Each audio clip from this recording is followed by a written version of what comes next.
हाथ उठाकर बोलिए हालेलुया।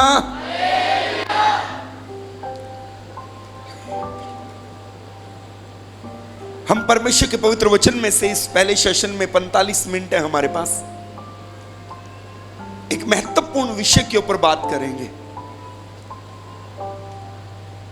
एक महत्वपूर्ण विषय की ओर ध्यान देंगे हम। पवित्र शास्त्र बाइबल, खुदा का पाक कलाम, पवित्र शास्त्र बाइबल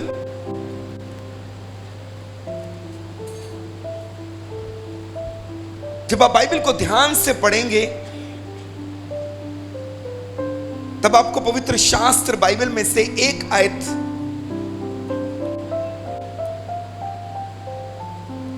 ये वो आयत है जो हमें कुछ बनने के लिए कहती है, कुछ करने के लिए कहती है। वचन में लिखा है, यूहन्ना रचित सुसमाचार उसका 4 अध्याय, यूहन्ना रचित सुसमाचार उसका 4 अध्याय 23 और 24 पद में आपके सामने रखना चाहूंगा। परंतु वह समय आता है, वरन अब भी है,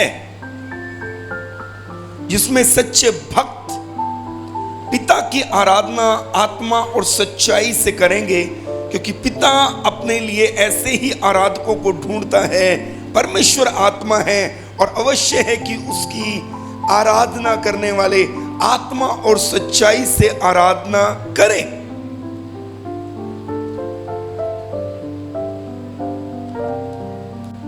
ये आत्मा और सच्चाई से आराधना है क्या? ये आत्मा और सच्चाई से आराधना क्या है?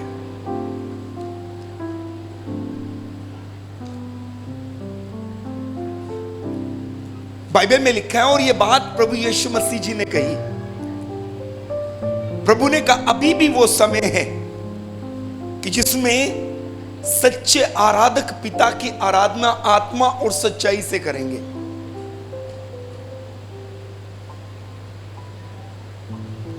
आत्मा और सच्चाई से आराधना।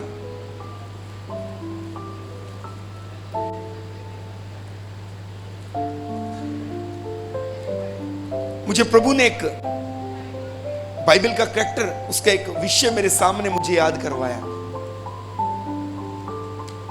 आपको पता है, हमारी पवित्र बाइबल में पुराने नियम में उत्पत्ति 12 अध्याय में प्रभु ने एक व्यक्ति को बुलाया था, उसका नाम अब्राहम था। और परमेश्वर ने इससे कहा था, मैं तुझे जातियों का पिता बनाऊंगा। और परमेश्वर ने इससे कहा था, मैं तेरे नाम को महान करूंगा। जब परमेश्वर ने अब्राहम को बुलाया, परमेश्वर ने जब अब्राहम को बुलाया, बाइबल कहती है 7 वायदे परमेश्वर ने अब्राहम से किए। उत्पत्ति की किताब उसके 12वें अध्याय के 1, 2, 3 पद में 7 वायदे परमेश्वर ने अब्राहम से किए। 7 प्रोमिसेस किए परमेश्वर ने उसके साथ, जिसमें से पहला वायदा जो परमेश्वर ने उससे किया, मैं तुझसे एक बड़ी जाति बनाऊंगा। दूसरा वायदा जो परमेश्वर ने इससे किया, मैं तुझे आशीष दूंगा। तीसरा वायदा जो परमेश्वर ने इससे किया, मैं तेरे नाम को महान करूंगा। चौथा वायदा जो प्रभु ने इससे किया, और तू आशीष का मूल होगा। पांचवा वायदा जो प्रभु ने किया, जो तुझे आशीष दे उन्हें मैं आशीष दूंगा। छठा वायदा, जो तुझे कोसे उन्हें मैं शाप दूंगा। और 7वां वायदा, भूमंडल के सारे कुल तेरे द्वारा आशीष पाएंगे। 7 वायदे किए थे परमेश्वर ने जब अब्राहम को बुलाया। 7 वायदे परमेश्वर ने अब्राहम को दिए। अब्राहम परमेश्वर के पीछे चलने लगा। इसकी पत्नी सारा के द्वारा इसको कोई संतान नहीं हुई। 100 साल की उम्र थी अब्राहम की जब परमेश्वर ने इसे संतान दी। 100 साल की उम्र में परमेश्वर ने इसे एक बेटे के रूप में, सारा के द्वारा एक बेटे के रूप में आशीषित किया,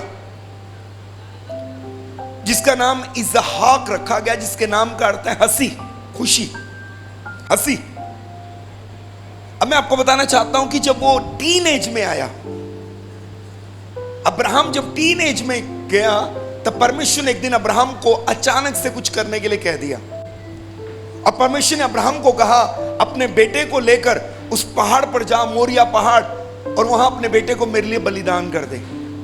मोरिया पहाड़ों की चोटियां हैं, उसमें एक पहाड़ की चोटी नहीं है, अनेकों चोटियां हैं। उनमें से एक चोटी प्रभु ने उसको बताई, वहां जा और अपने बेटे को मेरे लिए बलिदान कर दे।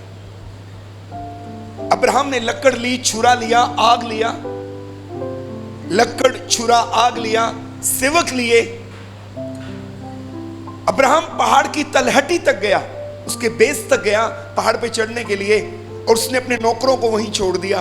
और अब्राहम ने इस प्रकार से कहा अपने नौकरों को, तुम यहां पर रुको, मैं और ये लड़का पहाड़ के ऊपर जाएंगे और आराधना करेंगे और वापस आ जाएंगे।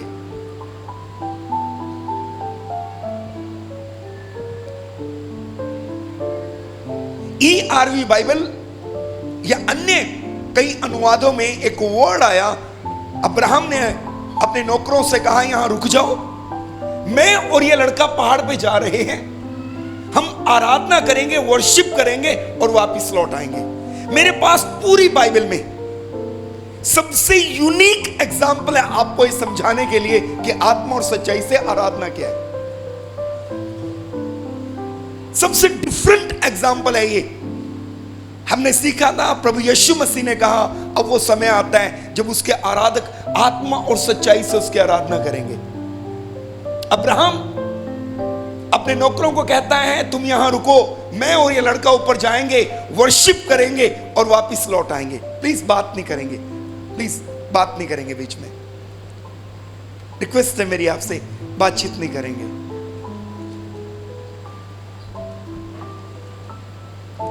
एक विनती करता हूं मैं आपसे, अगर आपको अच्छी लगे तो मान लीजिएगा। जब कोई भी प्रीचर प्रचार करे, पास्टर सलीम की बात नहीं है यहां पर,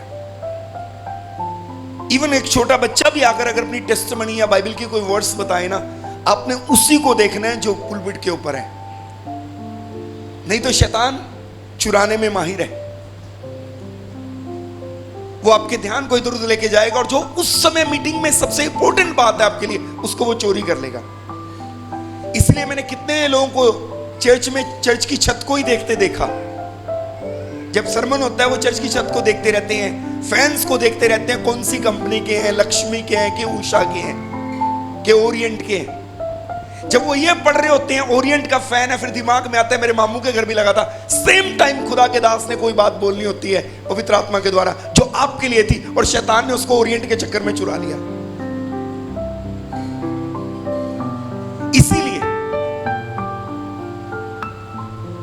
इसीलिए आपको जब कोई प्रीचर प्रीच करता है तो आपको उससे देखना है। मैं आगे बढ़ना चाहूंगा। अब्राहम ने कहा, तुम यहां रुको, मैं और ये लड़का पहाड़ पे जाएंगे, वर्शिप करेंगे और वापस लौट आएंगे। आत्मा और सच्चाई से आराधना अब्राहम से सीख सकते हो। बेस्ट एग्जाम्पल है आपके सामने। मेरे पास 7 उदाहरण थे बाइबल में से, 7 उदाहरण है आत्मा और सच्चाई से आराधना कैसे करनी है, लेकिन मैं एक ही के ऊपर मनन करेंगे आज। 6 छोड़ दिए गए हैं, एक के ऊपर मनन करेंगे। अब्राहम अपने बेटे को लेकर पहाड़ पे चला गया। 100 साल की उम्र में यह लड़का इसने प्राप्त किया था। कोई चीज आपको बहुत लेट मिलती है ना, उसकी वैल्यू बहुत होती है आपकी लाइफ के अंदर। जिसके लिए आपने एक लंबे समय तक वेट किया होता है ना, वो बड़ी प्रेशियस होती है आपके लिए, बड़ी मूल्यवान होती है आपके लिए, वैल्यू है उसकी, बहुत वैल्यू रहती है उसकी। कोई भी चीज आपने अपनी जिंदगी में जो आपको एक लंबे समय के बाद मिली और आपकी आंखें थक गई उस ब्लेसिंग को देखने के लिए, और तब आपको वो नजर आई, उसका मूल्य बहुत होता है आपके लिए।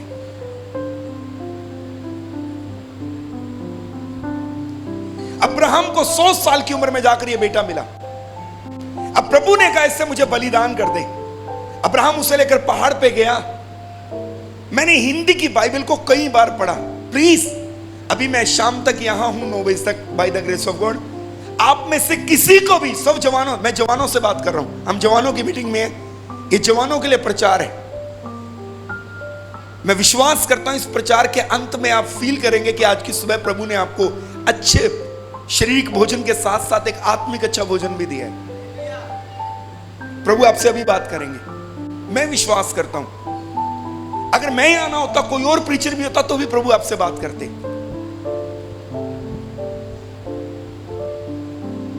सुनिए, कुछ कहना चाहता हूं। आत्मा और सच्चाई से आराधना। मैंने बाइबल को कितनी बार पढ़ा, अगर आपको मिले तो प्लीज मुझे अभी इधर ही बता देना। व्हाट्सएप भी कर सकते हैं, नहीं तो मुझे आगे आकर मेरे कान में बता सकते हैं। मुझे पूरी बाइबल में से एक आयत ऐसी बताओ, अब्राहम ने पहाड़ के ऊपर जाकर कोई गीत गाया, कोई गजल गाई, कोई कोर्स गाया, कोई ताली बजाई, कोई ढोलकी बजाई, कोई इंस्ट्रूमेंट बजाया। अब ऐसा मत कहना कि मैं गीतों के विरोध में हूं। मेरा नियम है, मैंने प्रभु के आगे कमिटमेंट किया हुआ है। कमिटमेंट, मैंने प्रभु को वायदा दिया था कि जब तक मैं सुबह उठकर 2 भजन नहीं गाऊंगा, मैं अपनी जुबान के ऊपर पानी नहीं रखूंगा। और मेरी कोशिश रही है कि मैं अपने वायदे पे खड़ा रहूं। कोशिश की है मैंने, बहुत बार ऊपर नीचे हुआ, लेकिन मेरी कोशिश रही कि मैं अपने वायदे को पूरा कर पाऊं। मैं खुद भजन गाता हूं सुबह उठ के। आज सुबह भी हम जिसके घर में ठहरे थे, मैंने वहां पर 2 भजन गाए मिलकर उनके साथ। जब मैं होटल में अकेला होता हूं तब भी मैं 2 भजन गाता हूं। इधर आने समय में, कल जब मैं सुबह आया, मैं अपनी पत्नी, अपने परिवार के साथ 2 भजन गा के आया। मैं भजनों के विरोध में नहीं हूं, मैं इंस्ट्रूमेंट बजाने के विरोध में नहीं हूं, मैं ताली बजाने के विरोध में नहीं हूं। गलत मत लेना मेरी बात को। लेकिन अब्राहम ने पहाड़ के ऊपर जाकर कोई गजल नहीं गाई, कोई गीत नहीं गाया, कोई कोर्स नहीं गाया, कोई इंस्ट्रूमेंट नहीं बजाया, लेकिन वो तो कहता था मैं आराधना करके आऊंगा। अब कौन सी आराधना की अब्राहम ने? मैं आपको बताना चाहता हूं सच्ची आराधना क्या है। अगर आप रायरी बाइबल कभी पढ़ते हैं, उसके फुट नोट में लिखा है, जहां यीशु ने कहा अब वो समय आता है कि सच्चे आराधक आत्मा और सच्चाई से आराधना करेंगे। रायरी बाइबल के फुट नोट में लिखा हुआ है, आत्मा और सच्चाई से आराधना का अर्थ है जिसकी आप आराधना कर रहे हैं उसकी महत्वता को अपने जीवन में समझना, उसकी महत्वता को अपने जीवन में जानना। जिसकी आप आराधना कर रहे हैं उसकी महत्वता को अपने जीवन में समझना, उसको जानना, उसको जगह देना, यही आत्मा और सच्चाई से आराधना है। चलिए अब्राहम से सीखते हैं। कोई ताली नहीं बजाई, कोई भजन नहीं गाया, कोई गजल नहीं गाई, कोई कोर्स नहीं गाया, लेकिन पहाड़ के ऊपर अब चुनाव करना था। पहाड़ के ऊपर चुनाव करना था, कौन महत्वपूर्ण है मेरे लिए। एक तरफ बेटा और एक तरफ वो जिसने बेटे को दिया। अब अब्राहम को चुनाव करना था, मेरे लिए कौन महत्वपूर्ण है, मेरा बेटा महत्वपूर्ण है या जिसने मुझे बेटा दिया वो महत्वपूर्ण है। अब्राहम ने 1 सेकंड लगाया डिसीजन लेने के लिए। उसने कहा मेरे लिए बेटा महत्वपूर्ण नहीं है, जिसने बेटा दिया वो मेरे लिए महत्वपूर्ण है। बोलिए हालेलुया। और उठा के रख दिया वेदी के ऊपर अपने बेटे को। मैं आपको कुछ कहना चाहता हूं, उठा के रख दिया अपने बेटे को वेदी के ऊपर। मेरे लिए बेटा महत्वपूर्ण नहीं, जिसने बेटा दिया वो महत्वपूर्ण है। हालांकि परमेश्वर ने उसके बेटे को बचाया, उसके बेटे को बचाया। परमेश्वर ने वहां बलिदान का इंतजाम किया। और अब्राहम क्या बोल कर गया था? मैं आराधना करके आता हूं।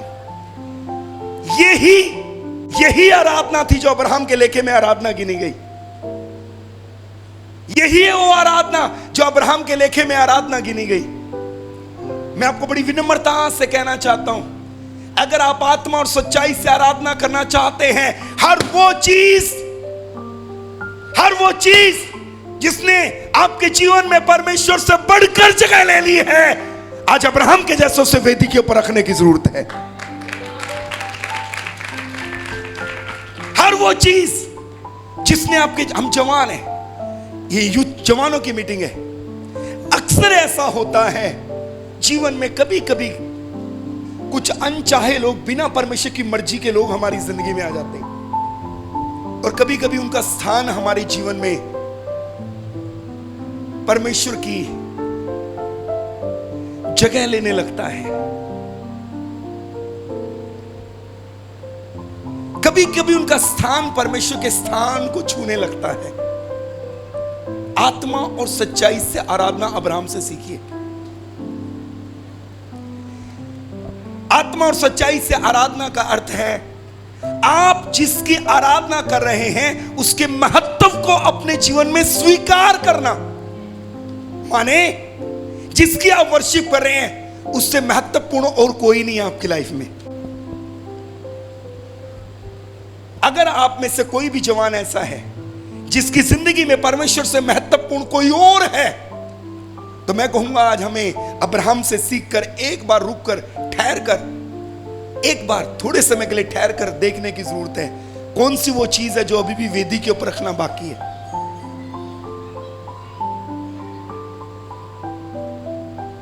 कौन सी वो चीज है जो अभी भी वेदी के ऊपर रखना बाकी है।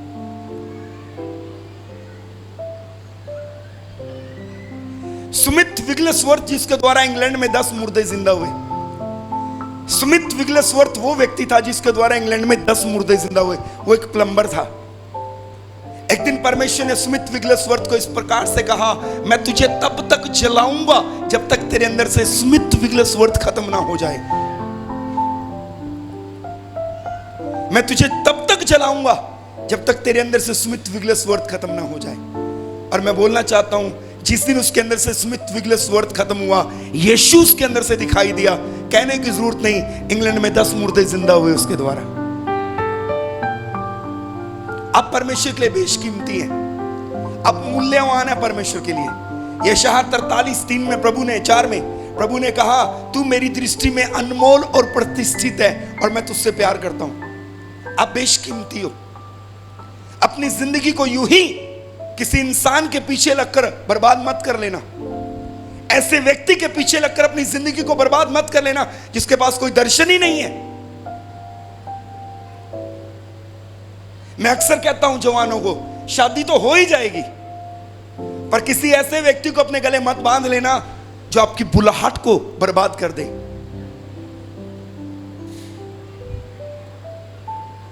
परमेश्वर की विल के अनुसार अपना जीवन साथी चूज करना। मैं घटना आपके सामने रखना चाहता हूं ताकि आप समझ पाएं।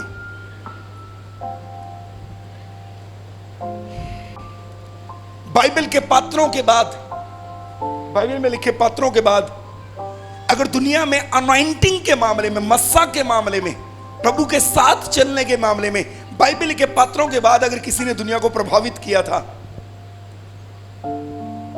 तो वो थी कैथरीन कुलमैन।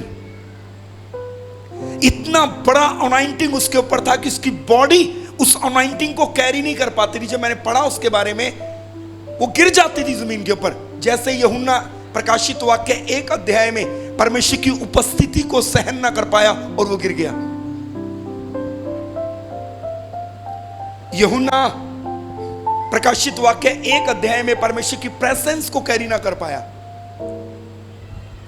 अपनी बॉडी के अंदर और वो गिर पड़ा। कैथरीन कुलमैन वो स्त्री थी जो परमेश्वर की प्रेजेंस को, उसकी उपस्थिति को, उसके अनॉइंटिंग को उसका शरीर झेल नहीं पाता था।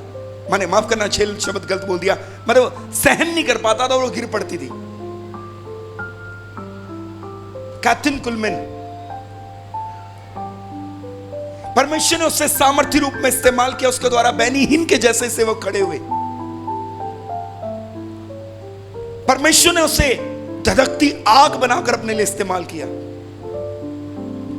एक छोटी मीटिंग में भी सैकड़ों सैकड़ों हजारों लोग उसकी सभा में आते थे। अचानक से एक दिन उसके जीवन में एक लड़का आया। उसने उसका नाम रखा मिस्टर हैंडसम। उसकी आंखें बहुत सुंदर थी। वो एक लंबा, एक बहुत ही सुंदर, बहुत हैंडसम लड़का था वो। कैथरीन कुलमैन की नजदीकियां इसके साथ चलने लगी और नजदीक इसके आ गई वो। और फाइनली कैथरीन कुलमैन ने डिसाइड किया, विदाउट, बिना किसी से सलाह लिए, बिना पवित्र आत्मा से सलाह लिए, बिना प्रभु से सलाह लिए, इसने डिसाइड किया मैं उसके साथ शादी करूंगी। और फाइनली अपने डिसीजन के अनुसार इसने अपनी कुछ सहेलियों को साथ लिया और ये शादी करने चल पड़ी। जिस दिन इसकी शादी थी पासवान शादी मैरिज सोलोनाइज कर रहे हैं, ये उसको फिट्स आ गया, वहां गिर पड़ी है, चक्कर आके गिर पड़ी, चक्कर आकर गिर पड़ी। कई बार अलग अलग तरीकों से प्रभु ने उसको मना किया, शादी मत कर। शादी हो गई। जिसको ये मिस्टर हैंडसम कहती थी, वो लड़का था जो अपनी पत्नी और अपने बच्चों को छोड़कर इसके साथ शादी करने आया। उसने कैथरीन कुलमन को एक स्टोरी सुनाई, और स्टोरी ये थी, उसने कहा मेरी पत्नी और मेरे बच्चे मुझे छोड़कर चले गए हैं, मैं अकेला हूं। हालांकि शादी के बाद सत्यता सामने आई, उसने कैथरीन कुलमन के कारण अपनी पत्नी और अपने बच्चों को घर से निकाल दिया था। उसने पहले ही कैथरीन कुलमन के कारण अपनी पत्नी और अपने बच्चों को घर से निकाल दिया। कैथरीन कुलमन ने परमेश्वर से सलाह नहीं की। शादी हुई, शादी वाले दिन फिट्स आ गया। पहली रात शादी की अपनी सहेलियों के साथ होटल में सोई, वो लड़का अलग होटल में सोया। कई बार परमेश्वर ने उसको साइन दिए, सही नहीं है, सही नहीं है, सही नहीं है। धीरे धीरे कैथरीन कुलमन के जीवन में इसकी सेवकाई का स्थान मिस्टर हैंडसम ने लेना शुरू कर दिया। शादी हो गई। एक समय आया, परमेश्वर का अनॉइंटिंग इसके ऊपर से उठ गया, परमेश्वर का मस्सा इसके ऊपर से उठ गया। अब ये पीछे स्टेज के बैठती, वो मिस्टर हैंडसम जो था वो एक प्रचारक था, वो पुलपिट के ऊपर बड़े गहरे गहरे बाइबल के प्रकाशन खोलता। ये पीछे बैठकर कह रही, प्रभु एक बार वो ही अपनी उपस्थिति से मुझे भर दे। या आंसू बहाती, लेकिन इसे परमेश्वर की प्रेजेंस फील ना होती। रो रो के प्रार्थना करती, प्रभु मुझे वही उपस्थिति, वही प्रेजेंस, वही स्पर्श एक बार दे दे प्रभु। आंसुओं के साथ इसने प्रार्थना करनी। परमेश्वर ने कोई इसको छुआ नहीं। अंत में इसने एक दिन एक निर्णय लिया, इस रिश्ते की नींव गलत है, झूठ बोलकर शादी हुई है और मैं इस रिश्ते से बाहर आती हूं, अब पूरी जिंदगी बिना शादी के रहूंगी। इसने मिस्टर हैंडसम को कहा, आपने मुझसे झूठ बोला, मेरी गलती, मैंने पवित्र आत्मा से नहीं पूछा, अब मैं इस रिश्ते को कंटिन्यू नहीं करूंगी, मैं इससे बाहर आती हूं। उसने मिस्टर हैंडसम को छोड़ा, अलग अकेले सिंगल रहने का फैसला किया। आंसुओं के साथ परमेश्वर के आगे टूट के दुआएं की। परमेश्वर ने दोबारा अपना मस्सा लौटाया, पहले से भी दुगना। मेरे बेटे की उम्र 18 साल है, आइल्स का एग्जाम देने वाला है वो। मैंने उसको कैथरीन कुलमन की स्टोरी पढ़ने के लिए इनकरेज किया। जवानी की अवस्था में मैंने बोला प्रभु के, उसने ऑरल कई ऐसे प्रभु के महान सेवकों को उसने पढ़ना शुरू किया। मैंने उसको बुक्स दी, बेटा पढ़ो।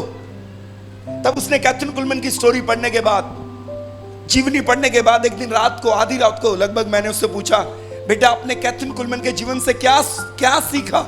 उसने कहा, मैंने कैथरीन कुलमन के जीवन से ही सीखा, परमेश्वर आपको एक नहीं अनेकों बार आगाह करता है क्या सही है और क्या गलत है, चुनाव आपका रहता है। ये मेरे 18 साल के बेटे ने मुझे बताया।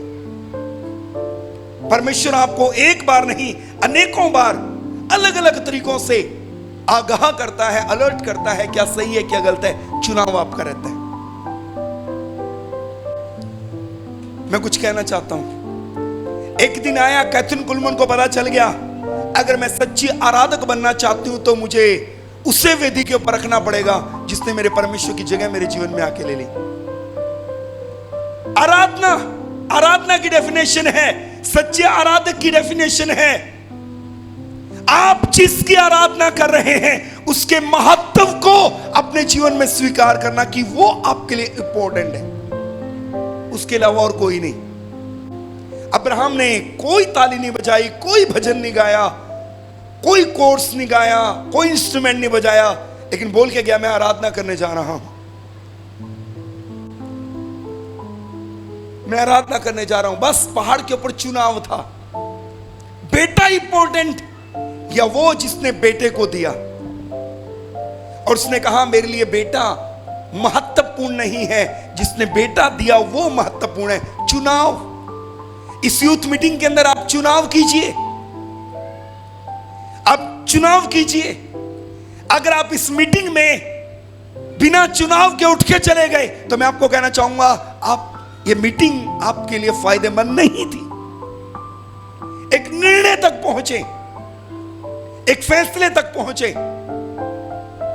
एक चुनाव लेकर के उठे इस यूथ मीटिंग में, मैं एक सच्चा आराधक बनूंगा। बोलिए हालेलुया। तो जोर से बोलिए हालेलुया। एक चुनाव के साथ उठे। मेरे लिए मेरा मोबाइल इंपॉर्टेंट नहीं है, मेरे लिए वो दोस्ती इंपॉर्टेंट नहीं है जो मुझे पाप में, जो मेरे लिए पाप में गिरने के लिए फिसलने की जगह है। मेरे लिए वो मित्रता इंपॉर्टेंट नहीं है जिसके कारण मैं इजीली पाप में फिसल कर गिर जाता हूं। आपको फिसलने वाली जगहों से हटना पड़ेगा, हर उस रिश्ते से बाहर आना पड़ेगा जो परमेश्वर की दृष्टि में सही नहीं है। परमेश्वर के राइट टाइम के लिए वेट करें। परमेश्वर अपने सही समय पे आपको एक अच्छा लाइफ पार्टनर देगा। उत्पत्ति की किताब में लिखा है, प्रभु ने कहा मैं आदम के लिए एक ऐसा सहायक बनाऊंगा जो उससे मेल खाए। आदम खुद ढूंढने नहीं चला गया। परमेश्वर के राइट टाइम के लिए वेट करें। अगर परमेश्वर ने एक ऐसा सहायक बनाया था आदम के लिए जो उससे मेल खाए, आपके लिए भी उसने एक सहायक बना के पहले से रखा हुआ है जो आपके साथ मेल खाए। परमेश्वर के राइट टाइम के लिए वेट करो। परमेश्वर अपने सही समय पे एक सही व्यक्ति को आपके जीवन में लेकर आएगा और एक राइट वे से, आपके पेरेंट्स या आपके पासवान के थ्रू। सही समय के लिए वेट करो।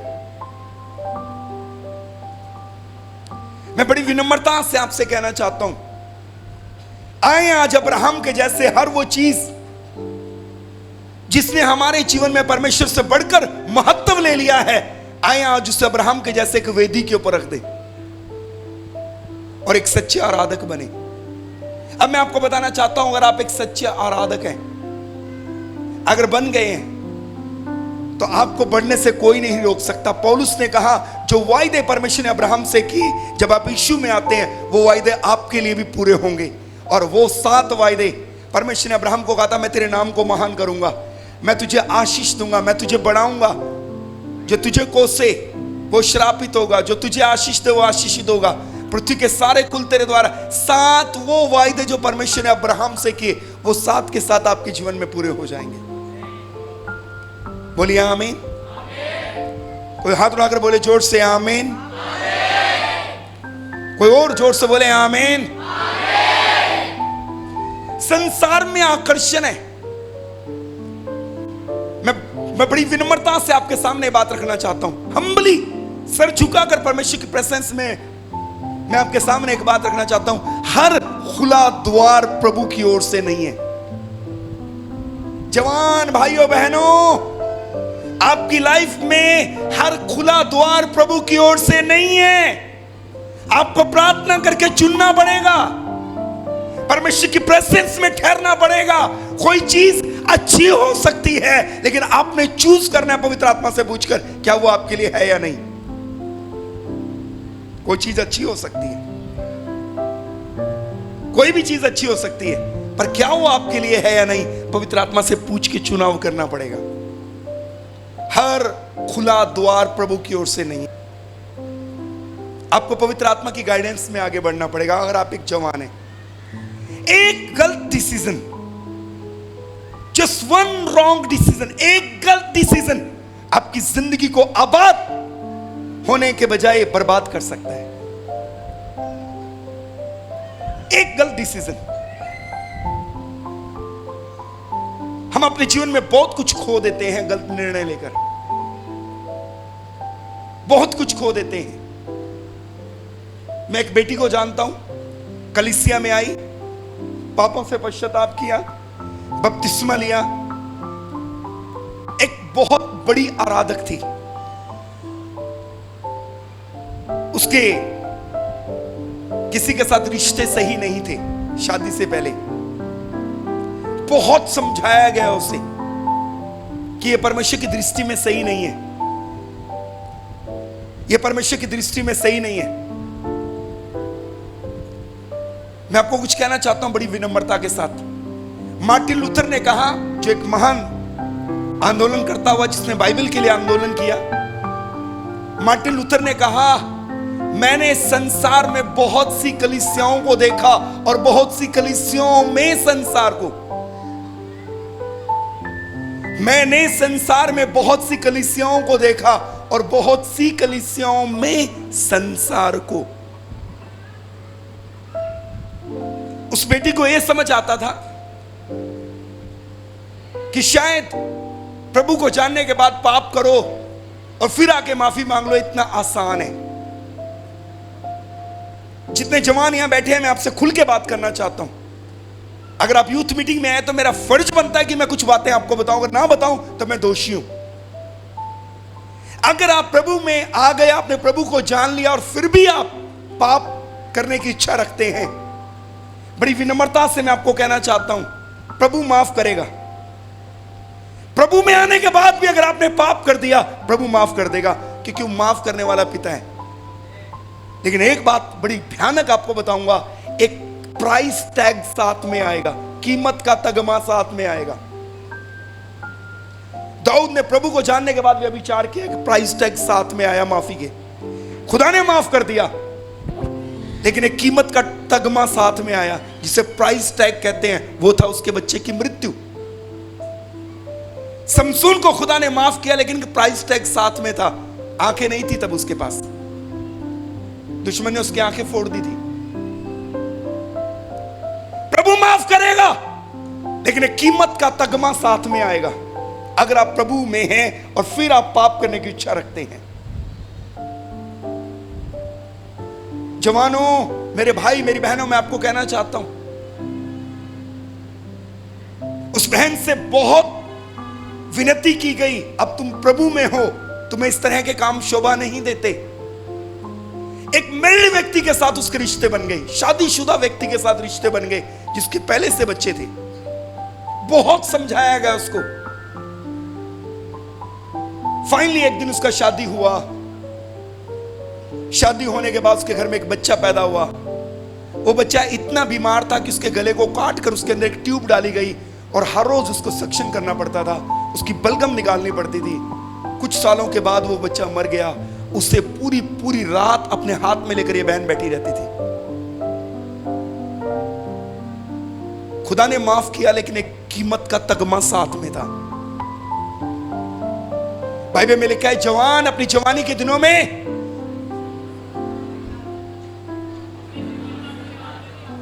जोर से बोलो, कोई एक जन बोले ना। एक जवान अपनी जवानी के दिनों में अपने, इससे पहले कौन से दिन आए? वो दिन आए जिनमें तू कहे मेरा मन इनमें नहीं लगता। बाइबल कहती है अपनी आंखों के अभिलाषा के अनुसार चलो, पर याद रखना एक समय ऐसा आएगा। कुछ कहना चाहता हूं मैं आपको, प्लीज, बड़ी विनम्रता से कहना चाहता हूं मैं आपको,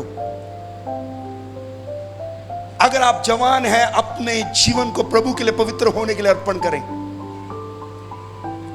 प्रभु के लिए पवित्र होने के लिए अपने आप को अर्पण करें। बीती रात में जिस घर में स्टे किया था, कल रात हमने जिस घर में स्टे किया, आज सुबह जब उनकी बेटी मुझे मिली, उनके पापा उनकी मम्मी वहां बैठी हुई थी।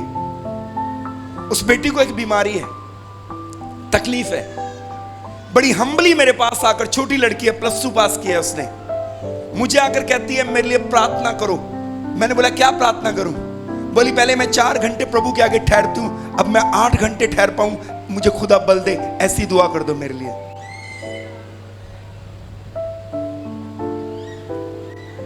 आज रात जिस घर में मैं स्टे कर किए, सुबह उन्होंने मुझे उठ के कहा, भाई बेटी ने उठ के कहा प्लीज मेरे लिए प्रार्थना करो। पहले मैं 4 घंटे प्रार्थना करती थी, अब मैं 8 घंटे प्रार्थना कर पाऊं। अपनी जवानी को खुदा के लिए, अपनी जवानी को खुदा के लिए पवित्र बनाओ। मैं कहना चाहता हूं, अगर आपने सीमाएं लांघनी है, पाप करने की सीमाएं मत लांघो। सीमा लांघनी ही है, पवित्रता ही की सीमा लांघो। मैं इतना पवित्र बनूंगा, मैं इतना शुद्ध बनूंगा, मैं इतना अपने आप को खुदा के लिए पवित्र बनाऊंगा कि मेरा परमेश्वर मेरे विषय में गवाही दे सके। कोई जोर से बोले हालेलुया। अगर वो अय्यूब के विषय में गवाही दे सकता है, वो आपके विषय भी दे सकता है। 4 बातें बोली खुदा ने अय्यूब के बारे में, खरा, सीधा, मेरा भय मानने वाला और बुराई से दूर रहने वाला। मैं कुछ कहना चाहता हूं, अगर सीमाएं लांघनी है तो होलीनेस, और पवित्र होने के लिए अपने आप को अर्पण करें। एक जवान बेटी कलीसिया में आई, आइल्स की टीचर थी। उसने इस प्रकार से कहा, मैंने अपनी जिंदगी को बर्बाद किया। छोटी उम्र से मेरे दोस्त थे, मेरी फ्रेंडशिप बाहर थी, गलत लड़के लड़कियों के साथ संगति थी। उसकी सजा मुझे मिली कि मेरी मैरिड लाइफ बर्बाद हुई। मेरा पति मुझसे प्यार नहीं करता था। जैसे मैं बचपन में अपने खुदा को प्यार नहीं करती, वैसे मेरा पति मुझे प्यार ना करता। रूल है बाइबल का, बोएंगे तो काटेंगे, और जो बोएंगे वही। अब पति पत्नी में बहुत झगड़ा होने लगा। एक छोटा बच्चा पैदा हो गया उन झगड़ों के बीच में,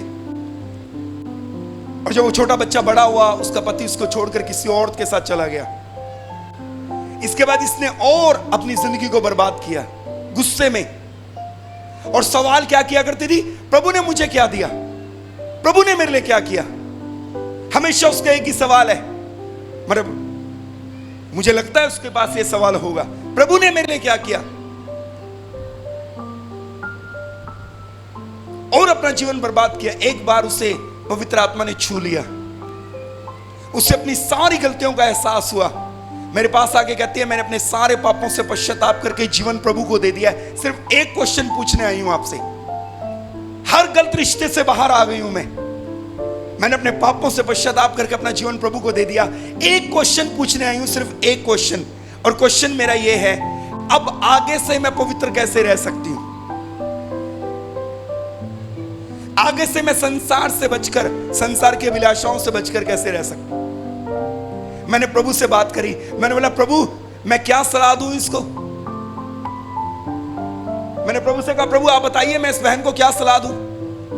ये कहती है, मैंने सारे पाप छोड़ दिए, गलत रिश्ते छोड़ दिए, रॉन्ग रिलेशनशिप से बाहर आ गई हूं, सब कुछ छोड़ दिया है जो मैं बुरा करती थी। अब ये मेरे से पूछ रही है कि मैं आगे पवित्र जीवन जीने के लिए क्या करूं, कैसे पवित्र रह सकती हूं? मैंने बोला, प्रभु आप मुझे बताएं मैं इसको क्या आंसर करूं? प्रभु ने ना मेरे दिमाग में एक बात डाली। प्रभु ने कहा, इसको बोल, अब ये मेरी पवित्र दुल्हन है, और ये निर्णय ले कि अब मैं यीशु की पवित्र दुल्हन हूं, और किसी अशुद्ध हाथ को मैं अपने आप को छूने नहीं दूंगी, क्योंकि जिसकी मैं दुल्हन हूं वो अति पवित्र है। कोई हाथ उठाकर कह सकता है आमीन? अब मैं जिसकी दुल्हन हूं वो अति पवित्र है, और मैं किसी अशुद्ध हाथ को इसे छूने नहीं दूंगी। मैंने उस बहन को सेम बात बताई, उसकी आंखों से आंसू टपकने लगे। उसने कहा, जब मैं प्रभु में आई ना, अब पता चला सच्चा प्यार किसको कहते हैं। मैं संसार में ढूंढ रही थी। याद रखना, संसार की खुशी में भी गम है। दोबारा बोलना चाहता हूं, संसार की खुशी में भी, संसार की खुशी में भी गम है। अगर कोई सच्चा प्यार है तो परमेश्वर का है। अगर प्यार करना ही है तो अपने प्रभु से करें। हमने सीखा था आत्मा और सच्चाई से आराधना, जिसका अर्थ है जिसकी आप आराधना करें उसके महत्व को अपने जीवन में जानना, महत्व को अपने जीवन में स्वीकार करना। और अब्राहम से सीखे, उसने पहाड़ के ऊपर कोई वर्शिप नहीं की। मैं वर्शिप के अगेंस्ट नहीं हूं। जब भाई आराधना करे थे, मैं वहां खड़ के इंजॉय करा था परमेश्वर की प्रेजेंस को। मैं इंस्ट्रूमेंट के अगेंस्ट नहीं हूं, लेकिन अब्राहम ने ना इंस्ट्रूमेंट बजाया, ना ताली बजाई, ना गीत गाया, ना गजल गाई। चुनाव किया, मेरे लिए महत्वपूर्ण कौन है, बेटा या जिसने बेटा दिया वो? उसने कहा, जिसने बेटा दिया वो महत्वपूर्ण है। मैं चाहूंगा इस समय में हमारे पास मात्र 5 मिनट है, ईमानदारी से अपनी आंखों को बंद करें और चुनाव करें कि आपके लिए महत्वपूर्ण कौन है। अगर आप एक जवान हैं, ये यूथ मीटिंग में अगर आप कोई चुनाव, कोई निर्णय तक नहीं पहुंचे, तो ये यूथ मीटिंग रखना हमारे लिए व्यर्थ था। आप एक निर्णय के साथ यहां से लौटे, मेरे लिए इंपॉर्टेंट कौन है। अगर कोई भी ऐसा व्यक्ति, कोई पर्सन आपकी जिंदगी में आ गया है जो परमेश्वर की इच्छा के विरुद्ध है, या परमेश्वर की इच्छा के अनुसार नहीं है, या जिसके लिए परमेश्वर से प्रार्थना आपने नहीं की और अगुवाई नहीं पाई कैथन कुलमन के जैसे, तो मैं कहूंगा रुको, उस रिश्ते को वहीं रोको और पहले पवित्र आत्मा से अगुवाई पाओ। आप जवान हैं, आपके साथ ऐसा हो सकता है। एज के उस पड़ाव में आप है जिस उम्र के पड़ाव में ये चीजें होना बहुत आसान है। लेकिन मैं कहूंगा, अगर आप किसी के साथ जुड़े हैं, किसी के साथ बंधे हैं, कोई आपकी लाइफ में है, कोई जिसे आपने अपने लिए चूज कर लिया, रुक जाइए 1 मिनट के लिए, पहले प्रार्थना कीजिए। कैथरीन कुलमन ने प्रभु से, पवित्र आत्मा से अगुवाई नहीं पाई और अपने आत्मिक जीवन को, अपनी बुलाहट को खत्म कर लिया। 1 मिनट के लिए रुके, ठहरे और पहले पवित्र आत्मा से पूछें, पवित्र आत्मा से अगुवाई पाएं। परमेश्वर ने आपके लिए पहले से इंतजाम करके रखे हैं। प्रभु ने आपके लिए, वो आपकी फिक्र करता है, पहले से एक व्यक्ति को आपकी लाइफ के लिए ठहराया है। जिस दिन प्रभु ने आपको बनाया था, उसी दिन प्रभु के माइंड में यह था कि आपका लाइफ पार्टनर कौन होगा। प्रभु के समय के लिए वेट करें। बाइबल में लिखा है, आदम को प्रभु ने कहा, मैं उसके लिए एक ऐसा जीवन साथी बनाऊंगा जो उससे मेल खाए। मैं बनाऊंगा। प्रभु ने बनाया, प्रभु ने ढूंढा। स्वयं ढूंढने के लिए ना निकले, प्रभु की मदद ले, उसके आगे ठहरे, उससे पूछे। आए हर वो चीज, हर वो रिश्ता, हर वो आदत, हर वो स्वाभाविक बात जिसने परमेश्वर के इक्वल आपके जीवन में जगह ले लिए, या परमेश्वर से बढ़कर, आए यहां चुनाव करें। सच्ची आराधना का अर्थ है, अब्राहम ने चुनाव किया, कौन महत्वपूर्ण है। आए यहां चुनाव करें, क्या एक सिगरेट महत्वपूर्ण है या परमेश्वर की प्रेजेंस। कैथरीन कुलमन ने कहा, प्रभु तुम्हारे साथ रहे, उसकी उपस्थिति तुम्हारे साथ रहे, उसकी एक कीमत है, और कीमत यह है, तुम्हें हर वो बात छोड़नी पड़ेगी जो प्रभु को पसंद नहीं है। हर वो बात तुम्हें छोड़नी पड़ेगी जो प्रभु को पसंद नहीं।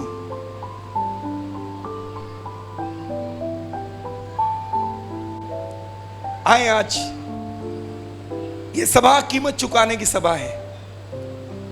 आए आए हम मिलकर निर्णय लें। हो सकता है सिगरेट हो सकता है जर्दा हो सकता है शराब की बोतल हो सकता है गलत रिश्ता हो सकता है कुछ अश्लील चीजें देखने के लिए आंखों की अभिलाषा हो सकता है गलत साहित्य हो सकता है आपके मोबाइल के अंदर रॉन्ग कॉन्टैक्ट, रॉन्ग मटेरियल हो। आए उसे परमेश्वर की वेदी के ऊपर रख दें, उस आग के ऊपर रख दें जहां अब्राहम ने अपने बच्चे को रखा था, और निर्णय लें, मेरे लिए मेरे परमेश्वर की प्रेजेंस महत्वपूर्ण है, मेरे लिए मेरे परमेश्वर की उपस्थिति इंपॉर्टेंट है। हालेलुया। एक चुनाव करके उठे यहां से। अब्राहम ने चुनाव किया था, कौन महत्वपूर्ण है। उसने कहा बेटा नहीं, जिसने बेटा दिया वो। चुनाव करें, आज चुनाव करें। हर वो आदत जिसने परमेश्वर, धीरे धीरे परमेश्वर से बढ़कर आपके जीवन में जगह ले ली, या परमेश्वर के इक्वल, आए उससे परमेश्वर की वेदी के ऊपर रख दे।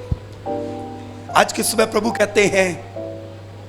प्रभु कहते हैं मुझे तुमसे कुछ चाहिए, और प्रभु कहते हैं मुझे चाहिए ये कि तुम हर उस चीज को मेरी वेदी के ऊपर रख दो जिसे तुमने मुझसे बढ़कर अपनी लाइफ में जगह दे रखी है।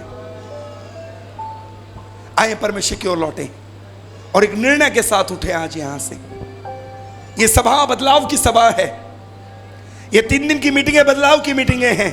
ये 3 दिन की मीटिंगें शुद्धिकरण की मीटिंगें हैं। ये 3 दिन की मीटिंगें आपके जीवन में परमेश्वर की योजना के पूरा होने की मीटिंगें हैं। हालेलुया। ये मीटिंगें प्रभु के दासों ने बड़े बोझ से रखी हैं, इसलिए कि प्रभु के बेटे बेटियां प्रभु के दर्शन में खड़े हों। हालेलुया। ये मीटिंगें अपने दर्शन में, जो प्रभु का दर्शन है उसमें खड़ा होने की मीटिंगें हैं। हालेलुया। समर्पण के साथ प्रभु के आगे आए। Thank you Jesus, glory, hallelujah, praise, hallelujah. हमारे स्वर्गीय पिता, हम आपका धन्यवाद करते हैं आज के ये सुंदर समय के लिए जो आपने हमें दिया है। इस सुबह के समय में आत्मा और सच्चाई से आराधना कैसे करें उसके बारे में सीखा है।